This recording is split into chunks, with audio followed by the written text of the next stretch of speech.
Baik, sekarang kita akan dengarkan pertanyaan dulu ya. Seperti apa aspirasi dari mahasiswa yang sudah hadir bersama kami malam hari ini. Saya langsung saja ke sebelah kanan. Baik, silakan sebutkan nama dan pertanyaannya. Tes. Perkenalkan, nama saya Ahmad Taki Noval, selaku mahasiswa yang hadir pada malam ini dari Teknologi Rekayasa Multimedia, Kampus Politeknik Negeri Media Kreatif. Sebelumnya, saya ada pertanyaan untuk Bapak Saud Sitomorang, selaku mantan Wakil Ketua KPK. Pertanyaan saya, jika RUU Perampasan Aset akhirnya disahkan, apakah menurut Bapak undang-undang ini akan menjadi titik balik atau game changer dalam upaya memiskinkan koruptor? Atau tantangan terbesarnya tetap berada pada implementasi dan penegakan hukumnya? Terima kasih. Baik, terima kasih. Silakan. Siapa namanya tadi? Dipanggilnya siapa? Taki. Sati. Ya. Taki. Jadi gini bro, yang paling penting dalam berantas korupsi itu ada 4 kata yang kamu harus pegang. Ya kan, siapa tahu kamu jadi ketua KPK nanti ya enggak. Anda harus transparan, Anda harus akuntabel, Anda harus bebas dari konflik kepentingan, Anda harus fair. Kamu kemana aja pergi ke dunia, kamu akan ketemu 4 kata ini dalam berantas korupsi. Sekarang saya tanya, kamu udah lihat kan diskusi tadi ini, ada problem dengan transparansi kan? Tadi Rubasan, ada problem dengan accountability kan? Yang ditakutkan nyita sembarangan, barangnya segala macam disita. Tadi kamu dengar kan ada bagaimana konflik kepentingan kan? Banyak konflik kepentingannya, makanya tadi saudara kita Bung Saur, Lai Saur ini ragu juga disebut nama-nama lembaga gitu. Baru kita bicara fair, tadi kan udah kita bicara juga kan, nyita aset yang nggak jelas-jelas. 4 hal ini harus menjadi patokan pada kita semua dalam membuat undang-undang ini gitu loh. Ketika ini bisa kita kejar, ya ini kita akan jawab malam ini, bisa nggak memiskinkan koruptor? Bisa. Bisakah membuat Indonesia bersih? Bisa. Kita kan udah cantumkan tadi ada beberapa negara. Masih dicantumkan lagi nggak? Bisa nggak dicantumkan lagi nih? Yang tadi berapa negara-negara itu? PowerPoint-nya. Itu kan udah jelas pengalaman mereka. Mereka pakai NCB, non-conviction based. Tapi sekali lagi, mereka nggak nyita sembarangan sesuka-sukanya. Karena mereka tidak melanggar 4 tadi ini. Mereka transparan. Siapa sebenarnya yang melanggar? Barang-barangnya tadi Pak Yunus udah bilang, barangnya dikemanain, akuntabel, ya enggak? Tapi kalau yang 4 ini dilanggar, ya kita nanti sama dengan hasilnya ketika kita membuat undang-undang PPATK. Undang-undang pencucian uang. Ada badannya itu, PPATK. PPATK itu tiap tahun ngelapor ke presiden. Ada sekian transaksi yang mencurigakan. Didalamin nggak sama polisi, KPK, kejaksaan? Enggak tuh. Ada ribuan transaksi yang mencurigakan. Tugasnya PPATK itu badan yang dibentuk dengan undang-undang tadi itu pencucian uang. Yang kita khawatir nanti badan baru ini juga yang dikhawatirkan oleh Pak Yunus tadi, mereka tidak perform karena persoalannya kembali yang 4 tadi itu loh. Ada persoalan dengan transparansi, akuntabilitas, konflik kepentingan, konflik. Ini temen gue nih, temen gue sekolah nih dulu, ya kan? Ya kan kemarin yang rame temennya sekolah tuh ikut korupsi katanya ya. Iya, jadi sulit ini kalau masih 4 ini masih ada. Nah, lu pegang nih. Udah jadi lu di deskripsi lu udah jadi enggak? Ya itu aja saya pikir Mbak Wira. Oke, baik. Terima kasih. Pertanyaan untuk Anda dari Ken Akbar. Mana yang lebih penting dalam pemberantasan korupsi, memperberat hukuman atau memaksimalkan pengembalian aset negara? Iya, Mbak Vira, kalau kita bicara soal pemberantasan korupsi itu sebenarnya pendekatan hukum sekarang tidak cukup hanya dengan menghukum seseorang masuk ke lembaga pemasyarakatan. Tapi harta yang diperoleh secara kejahatan itu juga harus dirampas. Maka dari itu, kalau nanti undang-undang perampasan aset ini sudah diundangkan dengan segala problematika tadi selesai, kombinasi idealnya adalah yang pertama ada undang-undang tipikor atau tindak pidana korupsi yang sekarang sudah masuk dalam rumpun kitab undang-undang hukum pidana baru. Kedua, kombinasi juga dengan undang-undang tindak pidana pencucian uang. 2 undang-undang ini bisa mengirimkan orang-orang yang melakukan kejahatan ke lembaga pemasyarakatan dan harta-harta yang tidak dapat dibuktikan dapat diproses dengan undang-undang perampasan aset. Tentu itu idealnya sembari kita melihat bagaimana implementasinya nanti. Selain tadi Mbak Vira soal lembaga baru atau lembaga existing hari ini, ada beberapa isu yang nanti menarik. saya rasa pembahasan undang-undang perampasan aset ini akan memberikan pendidikan hukum kepada masyarakat dan juga menjadi diskursus para ahli hukum. Selain itu Mbak Fira, kita nanti bisa juga mendiskusikan di DPR misalnya terkait dengan akses nanti berapa aset minimal tindak pidana yang dapat disita. Itu kan menjadi perdebatan juga nanti di proses di DPR bersama dengan Bang Nasir dan rekan-rekan Komisi 3. Kemudian yang kedua, Mbak Fira, saat ini kita bicara soal bagaimana menggabungkan atau mencari formula yang tepat antara proses pidana dengan proses perdata. Ini sesuatu yang baru sehingga bukan hanya kecepatan di sini yang dikedepankan, tapi ketepatan juga substansinya harus dibahas satu persatu. Yang ketiga Mbak Fira, ini kan menggunakan, karena salah satu problem di Undang-Undang Pemberantasan Tindak Pidana Korupsi atau hukum pidana itu prosesnya cukup panjang. Ada proses pengadilan 6 bulan, ada proses banding, ada proses kasasi. Pendekatan hukum apa nanti yang akan kita gunakan di perampasan aset? Misalnya kalau berbasiskan kecepatan, maka apakah ada batasan waktu proses persidangan tingkat pertama? Apakah ada banding atau mungkin langsung kasasi nanti?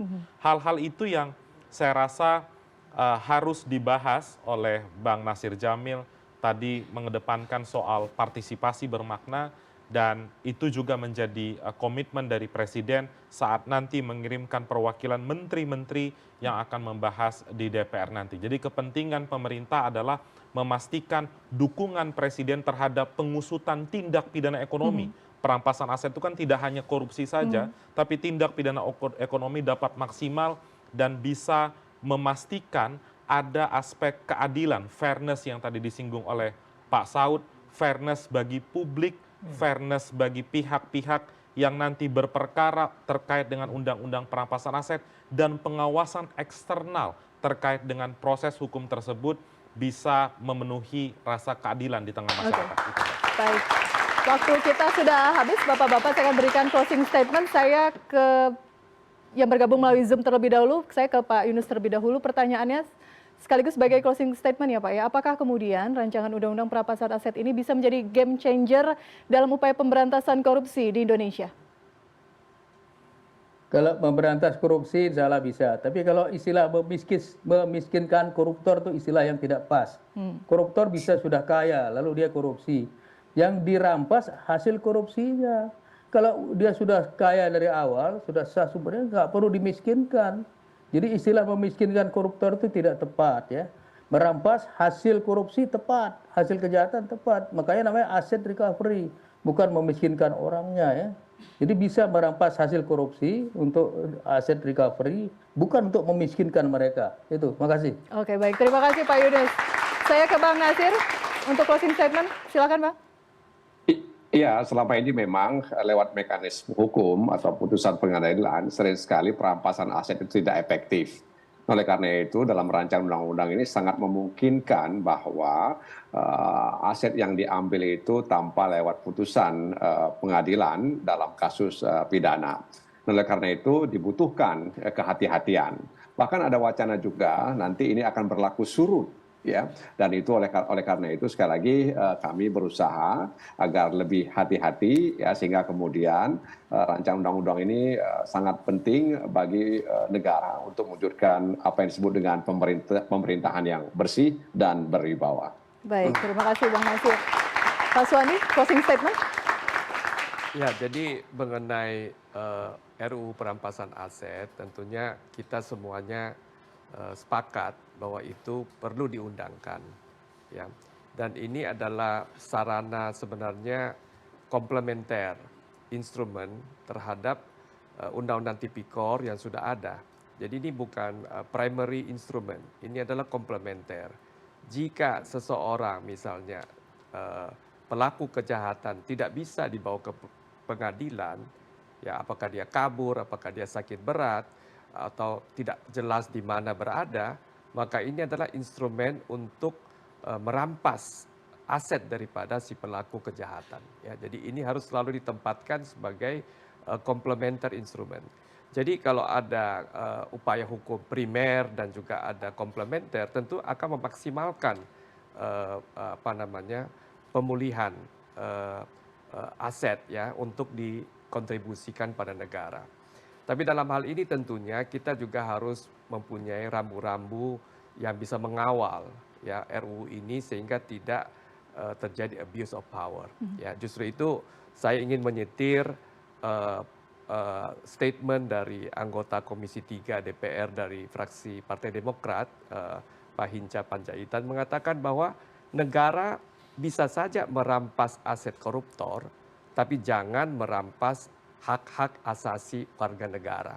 Ya, saya kira itu perlu sekali kita pegang pada saat kita membahas RUU perampasan aset. Baik, terima kasih Pak Andi. Oke, tadi Bang Saud. Ya, pertanyaannya adalah apakah kita bisa mengembalikan aset yang diambil ya?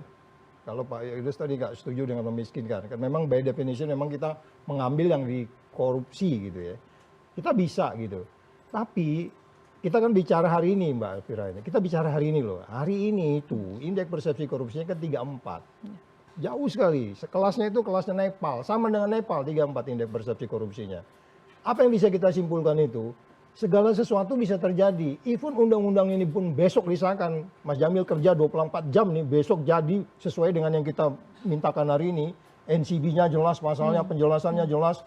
Bila perlu lebih banyak penjelasannya daripada isi pasalnya gitu ya. Sehingga clear gitu ya. Tapi dengan indeks persepsi korupsi 34, segala sesuatu bisa terjadi di Republik ini. Jadi artinya instrumen ini hanya satu instrumen saja. Kita harus kembalikan undang-undang KPK. Ya nggak? Tipikornya harus dibenarin juga, masih banyak yang carut marut, ya kan? Lo gimana ceritanya ketua KPK meras menteri loh? Hah? Terus kemudian kita tahu juga berapa 2 hari ini, bagaimana lembaga satunya lagi, ya kan? Jadi segala sesuatu ketidakpastiannya cukup tinggi. Saya nggak mengajak kita skeptik malam ini. Ya udahlah Pak Saud, yang penting buka aja undang-undang itu. Mau besok kita ganti presiden, ganti ini, kita tetap sekelas Nepal. Potensinya masih terjadi, tapi kan kita skeptik kalau begitu. Jadi artinya, selain kita harus membuat undang-undang, ini memang banyak instrumen-instrumen yang harus dibuat lagi. Political corruption, ya kan? Terus kemudian masih banyak ya kan, undang-undang pemilu kita. Ini kan semua yang hari ini kan carut marut pemilu.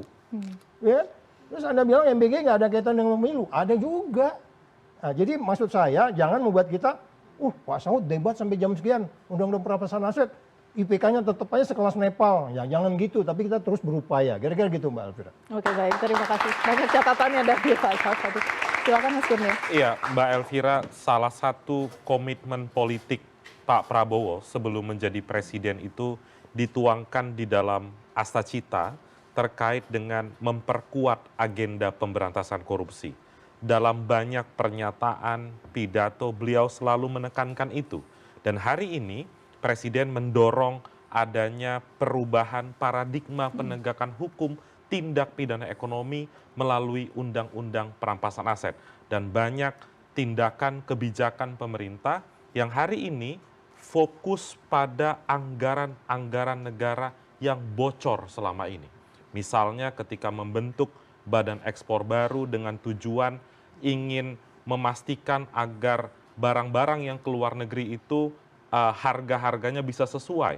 Ada Satgas PKH yang berhasil memulihkan atau mengenakan denda administratif lebih dari 40 triliun rupiah.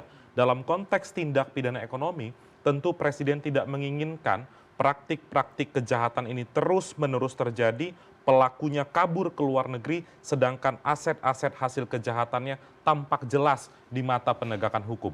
Maka dari itu untuk memberantasnya harus dengan pengundangan Undang-Undang Perampasan Aset dengan catatan sudah dibahas detail, sudah didebatkan oleh seluruh elemen masyarakat. Itu Mbak Fira. Oke baik Mas Kurnia. Bang Saud, Boleh nggak saya berdiri closing statement? silakan. Oke, sebagai rasa obat. Pertama, saya terima kasih kepada CNN, kemudian memberi topik ini yang menurut saya salah satu bagian daripada meaningful participation. Tapi saya mau singkatkan, ketika ada koruptor, korbannya itu bukan uang negara, uangnya Taki. Uangnya kita semua. Karena 82% sekarang APBN itu adalah diambil dari Taki. Maksud saya gini loh, Fir. Ketika kita bicara soal uang-uang ini adalah yang miskin itu adalah rakyat. Makanya saya pakai topi saya ini Laskar Daulat Rakyat. Uang yang miliknya ketika mereka ini sekali-kali milik kopi lagi mewah. Misalnya kepada kopi apa misalnya. Dipotong 11%. Inilah yang dikumpulkan, diberikan gaji tunjangan kepada Pak Nasir, kepada Kurnia kali saat ini, dan lain-lain. Sementara mereka kemudian susah cari pekerjaan karena uangnya dirampok. Inilah perjuangan kita. Nah oleh karena itu tidak ada lagi alasan kemudian ini berhenti. Kita berdoa dan kita dorong Pak Nasir supaya tahun ini tentu dengan itu yang kita bilang. Catatan-catatan dari Suwandi dan lain-lain bisa kita lakukan. Sehingga apa? Harapan kita tahun 2045 Indonesia menjadi negara emas itu adalah bisa kita capai. Terima kasih. Baik. Terima kasih Bang, terima kasih Bapak-Bapak sudah bergabung bersama kami. Pak Yunus, Bang Nasir, terima kasih sudah bergabung bersama kami melalui Zoom. Saya tutup diskusi malam hari ini. Merampas aset bukan sekedar menghukum koruptor, tapi mengembalikan hak rakyat yang dirampas.